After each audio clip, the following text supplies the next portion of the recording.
শিলাদির ছেলে মেয়েরা, যাদের শিলাদি মুখে রক্ত তুলে টাকা রোজগার করে মানুষ করেছে। আজ 2 বছর হয়ে গেছে তারা তাদের মায়ের কোনো খোঁজ পর্যন্ত নেয়নি।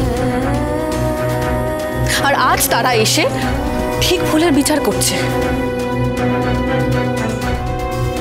আর আপনারা তো রিপোর্টার, সমাজের আসল রূপটাকে তুলে ধরার দায়িত্ব নিয়েছেন। সেই জন্য মিডিয়াকে গণতন্ত্রের চতুর্থ স্তম্ভ বলা হয়, কারণ তারা অন্যায়কে নয়, ন্যায়কে সমর্থন করে, ন্যায়ের পাশে দাঁড়ান। তাহলে আজ তারাই শিলাদির প্রতি এই অনৈতিকতা কি করে সমর্থন করছেন? আমরা কিন্তু শুধু আইনের কথাই বলছি। ওনার স্বামী বলেছিলেন উনি বিয়ে ভেঙে দেননি, তাহলে হঠাৎ কি করে উনি দ্বিতীয় বিয়ে করেন? এটা তো আইনগত অপরাধ। হ্যাঁ হ্যাঁ, অপরাধী তো, এটা অপরাধ। আমার বউ আমাকে ঠকিয়েছে, এইবার আমি বিচার চাইতে আদালতে যাব। আর এই বসু মল্লিক পরিবারকেও টেনে নিয়ে যাব আমরা। হ্যাঁ, এবার এই অন্যায়ের বিচার আদালতেই হবে। দেখেছো ঠাম্মি, দিদি ভাইয়ের জন্য এখন আমাদের আদালতে চক্কর কাটতে হবে। সুধা, তুমি যেটা করছো সেটা কিন্তু খুব ভুল করছো। তুমি যা কিছু করেছো তার আগে আমার ভাইয়ের সাথে তোমার কথা বলা উচিত ছিল। ভাই কিন্তু কখনোই এটাকে প্রশ্রয় দিত না আগে থেকে জানলে। না না, শুধু তেজ নয়, বাড়ির প্রত্যেককে এটা তোমার জানানো উচিত ছিল রাধা। দেখো তো কিরকম ফালতু একটা ঝামেলায় ফেসে গেলাম।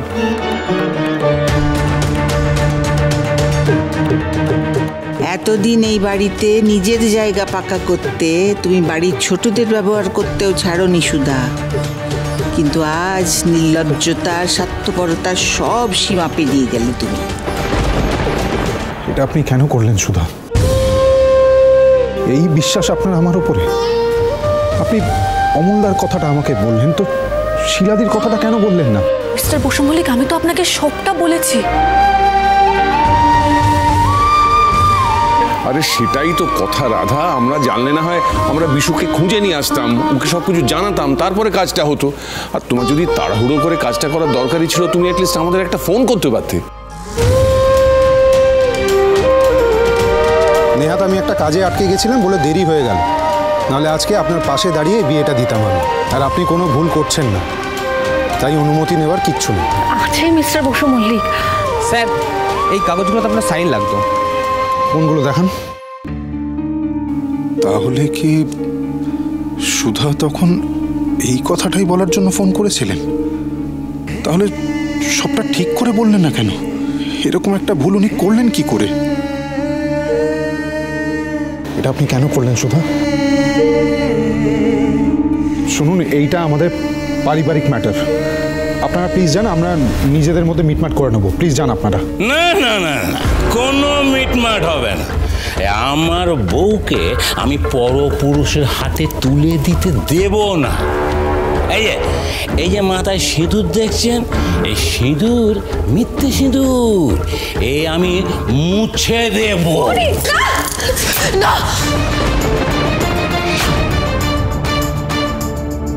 আপনি শিলাদিকে এত বছর অনেক কষ্ট দিয়েছেন, এরপর আপনাকে আমি শিলাদির জীবনটা নষ্ট করতে দেব না।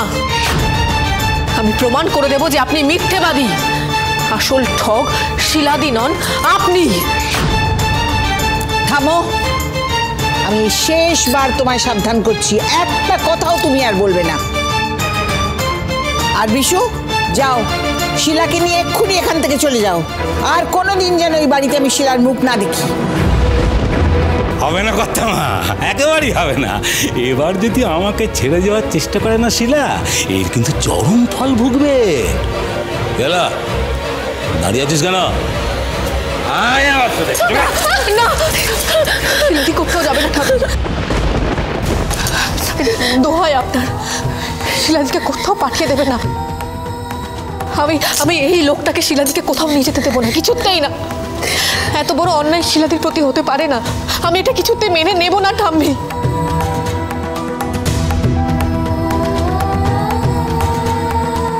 আপনারা দেখছেন বসু মল্লিক বাড়িতে প্রথম পক্ষের স্বামী সন্তান থাকা সত্ত্বেও কাজের মেয়ের দ্বিতীয়বার বিয়ে দিচ্ছে, আর সেটাকে সমর্থন করছে এই বাড়ির বউ। এই অনৈতিক ঘটনায় আজ তেজ বেকারি মালিক বসু মল্লিক পরিবারের গায়ে লেগেছে কলঙ্কের দাগ। দিদি শুনুন, এসব কি হচ্ছে? দেখি এ সমস্ত আজে বাজে কথা বলা বন্ধ করুন একদম। কি হচ্ছে এ সমস্ত? এই লিটল বেবির মা এখানে কি করতে এসেছে? শুনুন, আজকের এই ঘটনার জন্য বসু মল্লিক পরিবারে কিন্তু কোনো দোষ নেই। শুনুন, বসু মল্লিক পরিবার কখনো কোনোদিনও দ্বিতীয় বিবাহ সাপোর্ট করেনি, করবেনও না। সব দোষ কিন্তু ওই সুধার। এক মিনিট, আপনি হঠাৎ করে এসে আমাদের পরিবারের ব্যাপারে এত মাথা ঘামাচ্ছেন কেন? আর কোন অধিকারে আপনি সুধার থেকে অভিযোগের আঙুল তুলছেন? উনি যা খুশি বলতে পারেন ছোটকা, আমি তো জানি আমি কোনো অন্যায় করিনি। এটা আপনার কাছে অন্যায় বলে মনে না হতেও পারে ম্যাডাম, কারণ আমাদের কাছে খবর আছে মিস্টার তেজ বসু মল্লিকের সঙ্গে আপনার বিয়েটা দ্বিতীয় বিয়ে।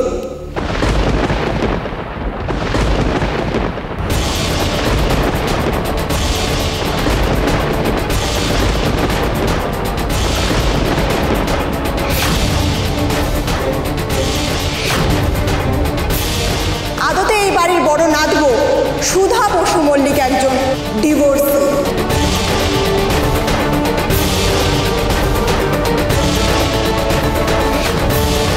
খুব তো শিলার হয়ে গলা ফাটাচ্ছিলে সুধা, কিন্তু এখন যে তোমার সম্মান নিয়ে টানাটানি পড়েছে, এবার আমিও দেখি ডার্লিং আজ সবার সামনে তুমি নিজের মান সম্মান কি করে বাঁচাও। এটা কিন্তু আপনি একেবারে সেরা চাল দিয়েছেন। 1 মিনিটে দিদিভাইয়ের মুখ বন্ধ করে দিলেন। সবে তো মুখ বন্ধ হয়েছে, এরপর বসু মল্লিক পরিবারের দরজাটাও বন্ধ হবে ওর জন্য একেবারে মুখের উপর। আমি লাস্ট ওয়ার্নিং দিচ্ছি আপনাদের, প্লিজ এখান থেকে চলে যান, একা ছেড়ে দিন আমাদের। সত্যি কথা বলতে আপনি আমাদের আটকাতে পারেন না স্যার। আমরা খোঁজ নিয়ে জানতে পেরেছি আপনার স্ত্রীর আগেও বিয়ে হয়েছে। এখন প্রশ্ন হলো, এটা কি আপনারাও আগে জানতেন, নাকি আপনাদের কাজের মেয়ের মতো মিসেস সুধাও নিজের প্রথম পক্ষের স্বামীর কথা লুকিয়ে দ্বিতীয় বিয়ে করেছেন? বলুন কাননবালা দেবী, আজ অবধি আপনার বড় নাত বৌমার প্রথম বিয়ের কথা আপনি কেন মিডিয়ার সামনে বলেননি?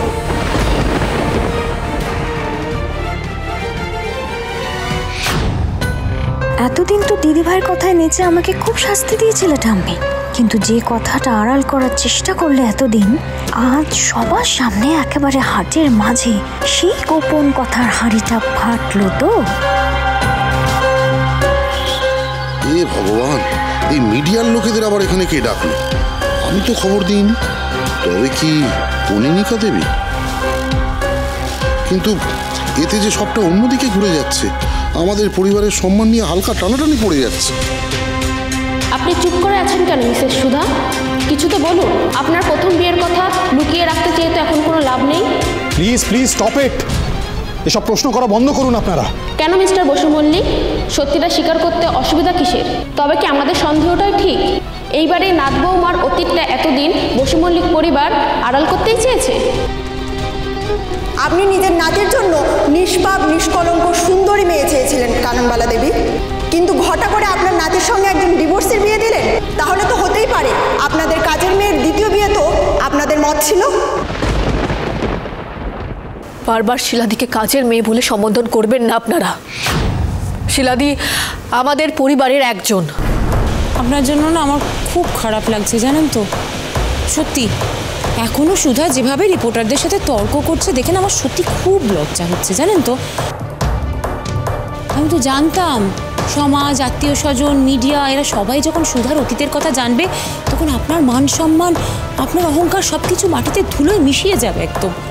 কি করবেন বলুন তো মাসিমা, যা ড্যামেজ হওয়ার তা তো হয়েই গেছে, এখন তো আর কিছু করারই নেই। এখন সব দোষ সুধার দিকে ঠেলে দেওয়াটাই আমার একমাত্র উদ্দেশ্য। দেখুন, আপনারা না ঠিকই বলেছেন, মাসিমা সবসময়ই চেয়েছিলেন যে একজন নিষ্কলঙ্ক নিষ্পাপ মেয়ে এই পরিবারে তার বড় নাতির বউ হয়ে আসেন। কিন্তু কি করবেন বলুন, ওনাকে তো ঠকানো হয়েছে। শুধু ওনাকে নয়, গোটা বসু মল্লিক পরিবারকেই ঠকানো হয়েছে। ঠকিয়েছে সুধা, কারণ ও একটা ফ্রড।